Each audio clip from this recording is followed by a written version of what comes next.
आज का टॉपिक है rank of non zero square matrix using determinants and minors. ये फर्स्ट ईयर का टॉपिक है। अब इसमें हम रैंक मालूम करेंगे किसी भी नॉन ज़ीरो स्क्वायर मैट्रिक्स की, मगर किसकी मदद से? डिटर्मिनेंट्स एंड माइनर्स की मदद से।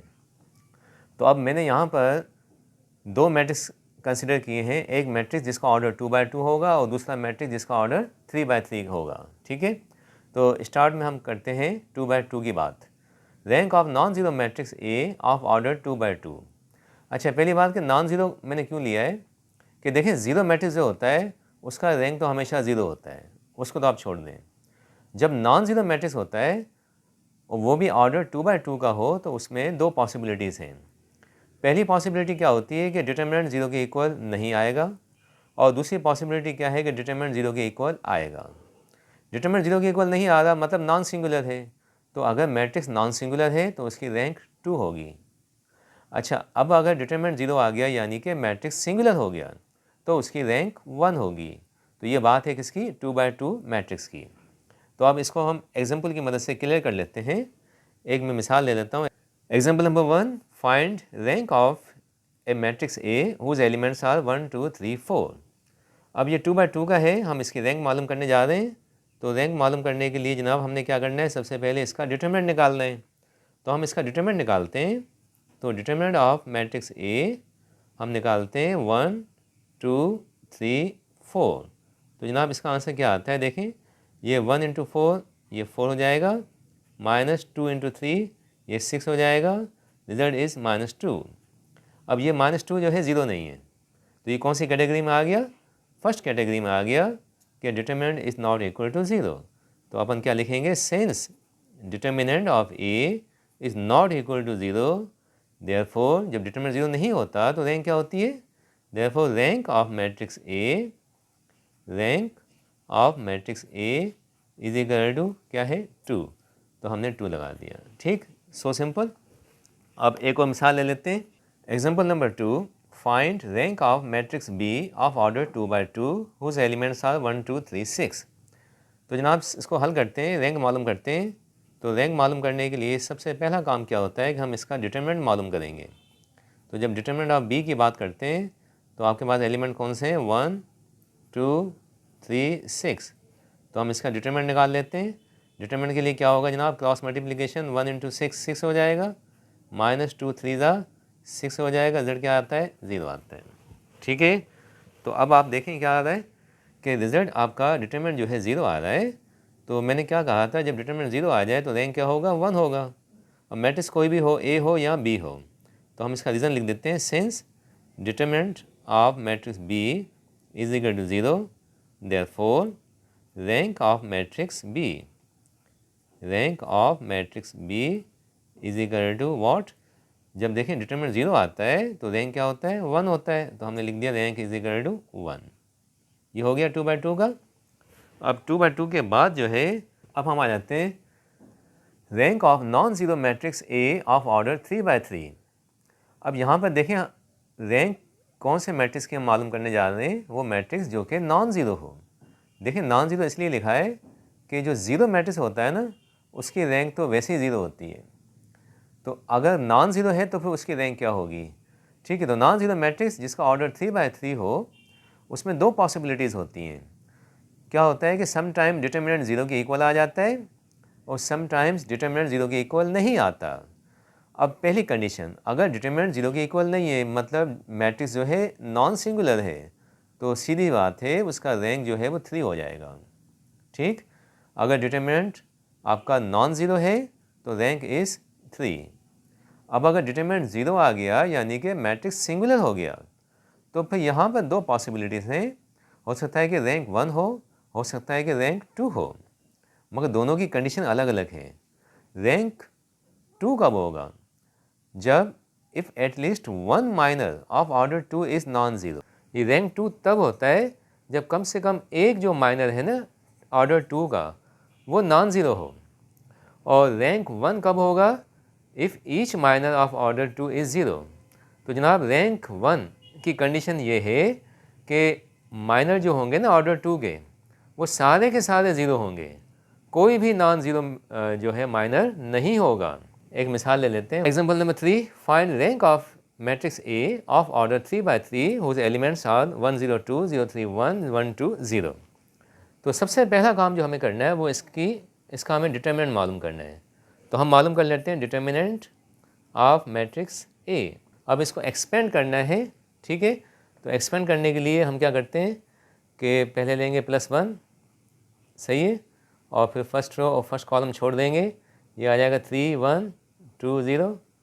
उसके बाद हम लेंगे -0, जब 0 लिया तो उसके अंदर जो भी एलिमेंट्स होंगे सारे 0 हो जाएंगे। फिर हम लेंगे +2, तो जब +2 लेंगे तो फर्स्ट रो, जब +2 लेंगे तो फर्स्ट रो और थर्ड कॉलम हटा देंगे, ये हो जाएगा 0 3 1 2। तो जनाब हम इसको ओपन कर लेते हैं, ओपन करते हैं तो ये हो जाएगा 1 3 × 0 0 हो जाएगा, माइनस फार्मूले का है 1 × 2 2 हो जाएगा, और ये +2 ये मल्टीप्लाई कर लें, क्रॉस मल्टीप्लाई, 0 × 2 0 हो जाएगा, -1 × 3 3 हो जाएगा। तो इसका कितना ज़ड़ आता है देखें, ये 1 × -2 ये -2 हो जाएगा, और ये -3 × +2 ये -6 हो जाएगा, ठीक है। तो आपका आंसर जो मिला वो कितना मिला, -8। तो z -8 है, यानी कि कौन सी कैटेगरी में आएगा, क्या 0 है कि नॉन ज़ीरो है, नॉन ज़ीरो है। तो जब नॉन ज़ीरो होता है तो हम क्या कहते हैं, हम इसको ऐसे लिख देंगे, since determinant of A is not equal to 0 therefore, ये 0 नहीं है, देयरफॉर जब 0 नहीं होता तो रैंक क्या होती है, 3 होती है, देयरफॉर रैंक, ठीक है, rank of matrix A is 3। एक मिसाल हो गई। अब उसके बाद हम आ जाते हैं, दूसरी मिसाल ले लेते हैं हम। Example number 4, find rank of matrix A of order 3 by 3। इसके एलिमेंट हमारे पास ये मौजूद हैं। अब हमने क्या करना है, सबसे पहला काम कि इसका डिटरमिनेंट मालूम करना है। तो जनाब हम इसका डिटरमिनेंट मालूम करते हैं कि देखें एक रो मुकम्मल 0 आ रही है, जब एक रो कम्प्लीटली 0 आ जाए तो उसका डिटरमिनेंट वैसे ही 0 होता है, तो ऑब्वियसली इसका आंसर तो 0 आ गया, ठीक है। अब आप देखें जब एक रो 0 होती है तो डिटरमिनेंट 0 काउंट होता है, तो हमने डायरेक्ट 0 लिख दिया, इसको एक्सपेंड करने की ज़रूरत नहीं। अब आप देखिए कौन सी कैटेगरी में आ रहा है कि नॉन ज़ीरो है कि ज़ीरो है, डिटरमिनेंट इज़ 0। तो यहाँ पर दो पॉसिबिलिटीज़ हैं, हो सकता है कि रैंक 1 हो सकता है कि रैंक 2 हो। तो अब रैंक 2 कब होता है, जब कम से कम एक माइनर ऐसा हो जिसका आंसर 0 ना आता हो। तो यहाँ पर हम सर्च करेंगे, क्या कोई ऐसा माइनर है, क्या कोई ऐसा माइनर है जिसका जो आंसर है वो 0 ना हो।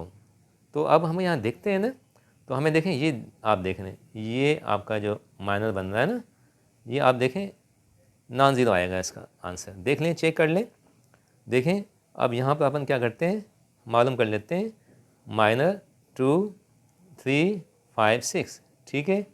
तो आंसर क्या आता है जनाब, 2 6 12 -5 3 15, ठीक है, कितना आ जाएगा, -3, ठीक है। तो ये जो है नॉन ज़ीरो आ गया।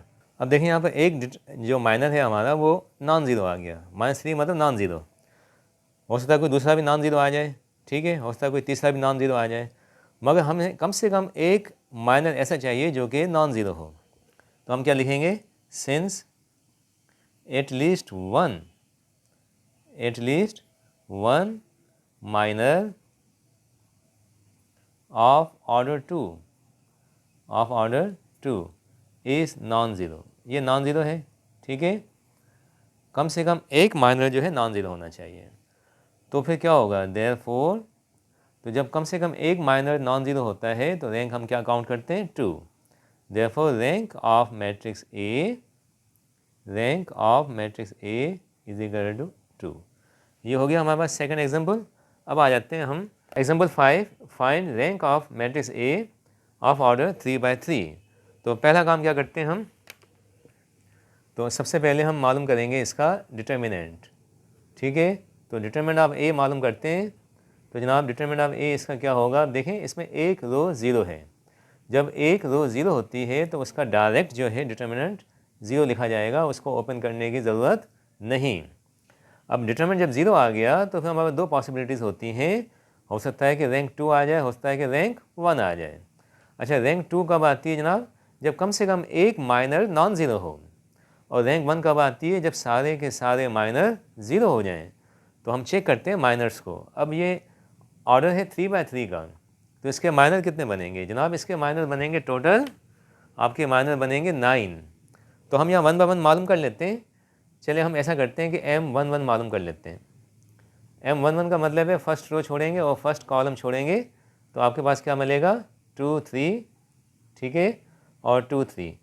अच्छा जनाब 2 3 और 2 3 दोनों रोज़ आइडेंटिकल हैं, तो इसका तो डायरेक्ट जवाब 0 आएगा। अब उसके बाद अपन आ जाते हैं M12 पे। M12 का मतलब है फर्स्ट रो छोड़ दें और सेकंड कॉलम छोड़ दें।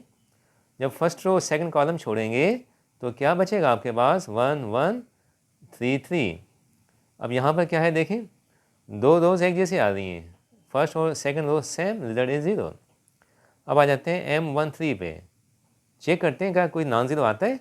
M13 पे आते हैं, यानी कि फर्स्ट रो और थर्ड कॉलम छोड़ देंगे। फर्स्ट रो और थर्ड कॉलम छोड़ेंगे तो हमें मिलेगा 1 2 एंड 1 2, तो इसका आंसर भी 0 आ जाएगा। नेक्स्ट अब उसके बाद हम आ जाते हैं M21 पे, यानी कि सेकंड रो और first column. Second row first column छोड़ दें तो आपके पास क्या मिलेगा? 0 0 और 2 3 मिलेगा, ठीक है। एक रो 0 है तो इसका आंसर भी 0 आएगा। उसके बाद हम मालूम कर लेते हैं M22, सेकंड रो और सेकंड कॉलम छोड़ेंगे। जब सेकंड रो और सेकंड कॉलम छोड़ेंगे तो 0 0 आएगा और 1 3 आएगा, ठीक है। तो हमारे पास एलिमेंट कौन से आएंगे? सेकंड रो और सेकंड कॉलम छोड़ने पर 0 0 और 1 3 आएगा, 0 0 1 3। तो एक रो 0 है तो इसका आंसर भी 0 आएगा। ओके, नेक्स्ट उसके बाद हम आ जाते हैं M23 पे। M23 का मतलब है कि आप सेकंड रो छोड़ें और थर्ड कॉलम छोड़ दें, तो बचेगा 0 0 एंड 1 2, 0 0 एंड 1 2, इसका आंसर भी 0 आएगा, ठीक है। अब उसके बाद हम आ जाते हैं किस पे जनाब? M23 हो गया, अब M31 पे आ जाते हैं। M31 का मतलब है कि थर्ड रो और फर्स्ट कॉलम छोड़ेंगे, तो इसका मतलब है थर्ड रो फर्स्ट कॉलम छोड़ेंगे तो ये आएगा 0 0 और 2 3 आ जाएगा, इसका आंसर भी 0 आएगा क्योंकि एक रो 0 आ रही है। उसके बाद M32 पे आ जाते हैं, चेक कर लेते हैं। थर्ड रो सेकंड कॉलम छोड़ दें तो क्या मिलेगा? थर्ड रो सेकंड कॉलम छोड़ने पर 0 1 0 3, अगेन इसका आंसर 0 आएगा। और M33 पे आ जाते हैं। M33 मतलब थर्ड रो और थर्ड कॉलम छोड़ दें तो बचेगा 0 0 1 2, तो इसका आंसर भी आपके पास 0 आ जाएगा। अब आप देखें टोटल जितने भी माइनर थे सारे हमने मालूम कर लिए, कोई भी नॉन ज़ीरो नहीं आ रहा। तो ये केस कौन सा आ जाएगा? देखें यहाँ पर, if each minor of order 2 is 0 the rank is 1। तो हम क्या लिखेंगे? तो जनाब हमने क्या लिखना है? Since each minor of order 2 is 0, therefore rank of matrix A is what? Each minor of order 2 is 0, then rank is 1.